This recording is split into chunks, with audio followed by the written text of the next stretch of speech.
Welcome to this explainer. Now, there are some basketball careers that end with a massive championship parade, right? You picture a player hoisting the trophy, tears in their eyes, confetti falling everywhere. But Russell Westbrook's career? It didn't end like that.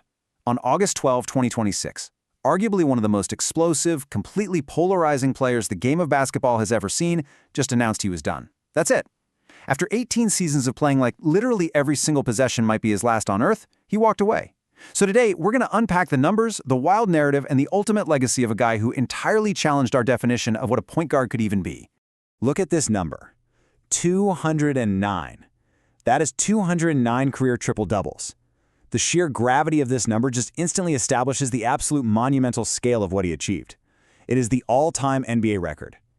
To really put this into perspective, for decades, the entire basketball world viewed the triple-double as this rare, almost mythical achievement.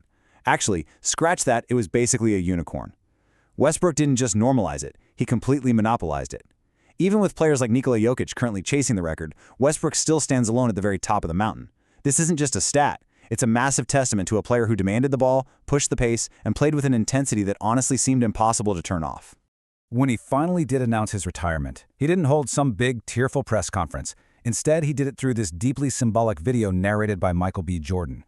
It was built around this concept of a museum of unspoken answers. It laid out his whole career like a curated collection of memories. The MVPs, the records, the different jerseys, and yeah, the unanswered questions too. And honestly, that is exactly how we're going to look back at his legacy today. We're going to walk through the exhibits of his career to see exactly how a player who was never really supposed to become an MVP or shatter historical records ended up doing the whole shebang. All right, Part 1, Rise of the Thunder. Let's dive in. Let's flash back to 2008. Westbrook wasn't entering the league as this obvious, undeniable next big thing. After 2 seasons at UCLA, scouts mainly noticed his unteachable, frantic speed. The Seattle Supersonics took a chance, drafted him 4th overall, and then immediately packed up and moved the franchise to Oklahoma City. Right out of the gate, the Thunder managed to pull off something literally historic. They assembled 3 future MVPs on the exact same roster: Kevin Durant, Russell Westbrook, and James Harden. Talk about catching lightning in a bottle, right? They were young, they were explosive, and they developed at absolute warp speed. Westbrook transformed from a raw guard into this guy who attacked the rim like a power forward. By 2012, this dynamic core made it to the NBA Finals. Westbrook was spectacular. He dropped 43 points in Game 4, but the championship slipped away to the Miami Heat. Soon after, Harden was traded to Houston, the trio broke apart, and it left all of us wondering what could have been. Which brings us to Part 2, the triple-double king. Okay, so after years of trying to climb back to the top, Oklahoma City famously blows a 3-1 lead to the Warriors in the 2016 playoffs. That summer, Kevin Durant leaves in free agency to join, those very same Warriors. Suddenly, Westbrook has the entire franchise to himself, and his 2016-17 MVP season, it became one of the greatest individual revenge tours in NBA history. Check out these averages: 31.6 points, 10.7 rebounds, and 10.4 assists per game. He didn't just average a triple-double, he dropped 42 of them in a single season, absolutely shattering Oscar Robertson's decades-old record. He basically locked up the MVP in April with his 42nd triple-double, capping it off with a game-winning 36-foot buzzer-beater against Denver. He went from being the sidekick to the unquestioned, explosive face of the franchise. Now, for decades, experts thought averaging a triple-double was mathematically and physically impossible in the modern game. So when Westbrook did it, everyone immediately asked, okay, but can he do it again? The answer was a resounding yes. He accomplished that impossible feat 4 separate times. 4! He did it again in the 2017-18 season, becoming the first player ever to do it in multiple seasons. And then, he just kept doing it. Look, while his chaotic, high-usage style definitely drew a lot of criticism from analysts, you simply couldn't ignore these numbers. This absolutely relentless production all culminated on May 10, 2021. Playing for the Washington Wizards at the time, Westbrook recorded his 182nd career triple-double. For nearly half a century, Oscar Robertson had been the untouchable gold standard, with 181. Westbrook blew right past him. In doing so, he fundamentally redefined what a point guard was allowed to be. He proved that, hey, a guard can be your primary rebounder, your primary playmaker, and your primary scorer, all on the same night. Let's move into Part 3, the journeyman years. Despite all that individual brilliance in OKC, Westbrook was still fiercely hunting for that elusive championship ring. After 11 incredible years, his time with the Thunder came to a close, and the back half of his career turned into a total whirlwind. He reunites with James Harden in Houston, where he had these brilliant offensive stretches.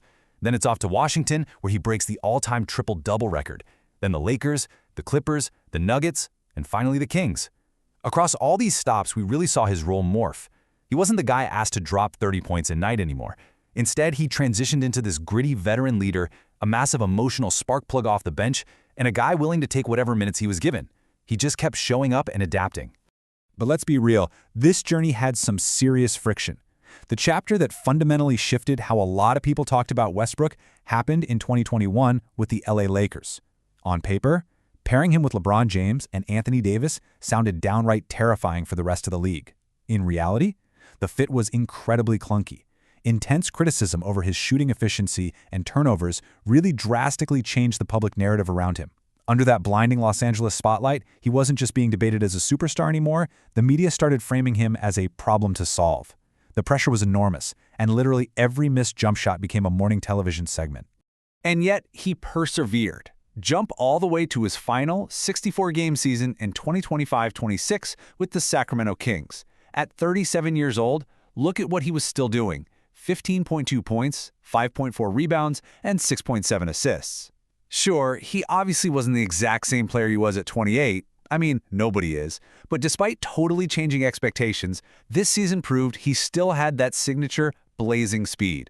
He could still completely alter the rhythm of a game coming off the bench. And most importantly, he proved he still just absolutely loved playing the game of basketball. Which brings us to our final section, the Why Not Legacy. As we look back at his 1,300-plus regular season games, evaluating Westbrook means we have to embrace a really fascinating duality.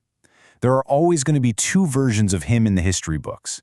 On one side, you have the unstoppable chaotic force of nature, the MVP who made basketball look like controlled chaos, just racing coast to coast before the defense could even blink. On the other side, you have the flawed superstar, the guy heavily scrutinized for inefficient shooting, high turnovers, and teams that just couldn't quite get over that championship hump. Both of these versions are entirely real. And honestly, that duality is exactly what makes his legacy so incredibly rich to study. But listen, if you only focus on those flaws, you completely miss the undeniable greatness. Check out these milestones. 5th all-time in assists, 14th all-time in scoring, a member of the NBA's 75th anniversary team, an Olympic gold medalist. Guys, those are not the numbers of a failure. That's first-ballot Hall of Fame stuff. Even right after he announced his retirement, he got this incredibly heartfelt tribute from Kevin Durant. It really proved that underneath all the fierce competition and the loud media narratives, there is a profound, lasting respect for the history they built together. So this is the lingering question we're left with today. If just one final series had gone differently, if the Thunder had beaten Miami back in 2012, or if they hadn't blown that lead to the Warriors in 2016, if just one crucial shot had fallen, how would the absence of that ring alter the conversation about his career?